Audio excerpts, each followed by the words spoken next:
On commence par l'esthétique de l'appareil. Il est très réussi, son écran LCD est très lumineux, les finitions verre et aluminium sont très bonnes.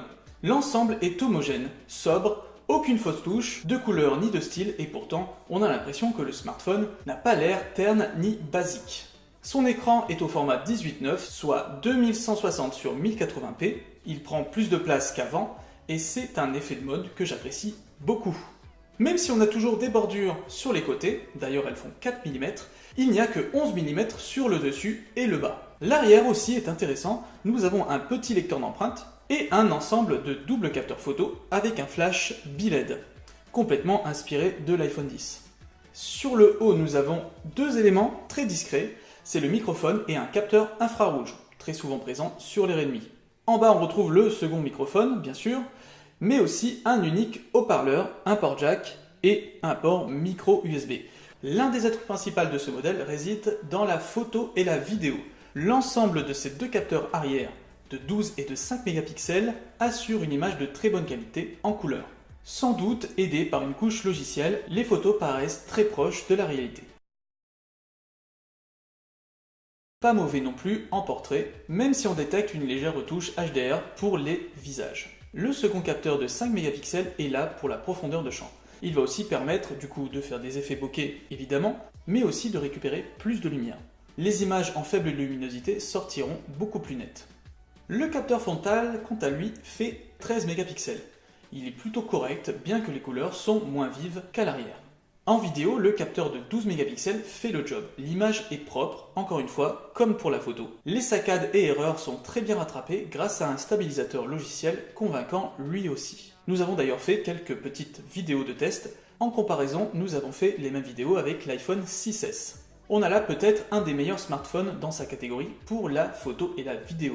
Et oui, je pèse mes mots, l'un des meilleurs en termes de photos.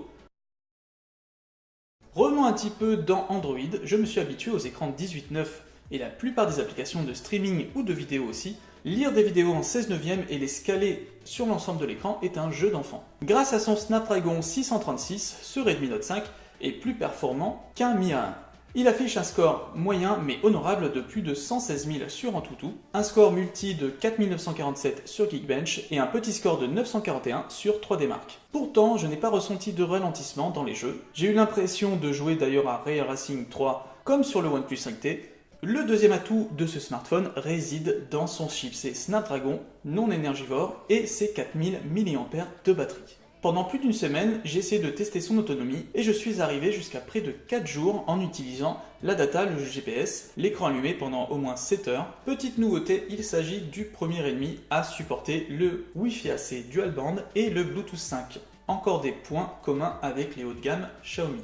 On continue avec la connectivité puisque au niveau de la data, le Redmi Note 5 accroche très bien la 4G. En passant, ce smartphone est dual nano SIM. Il est possible d'avoir la 4G sur les deux SIM et il est aussi possible de mettre une micro SD ainsi qu'une nano SIM en même temps.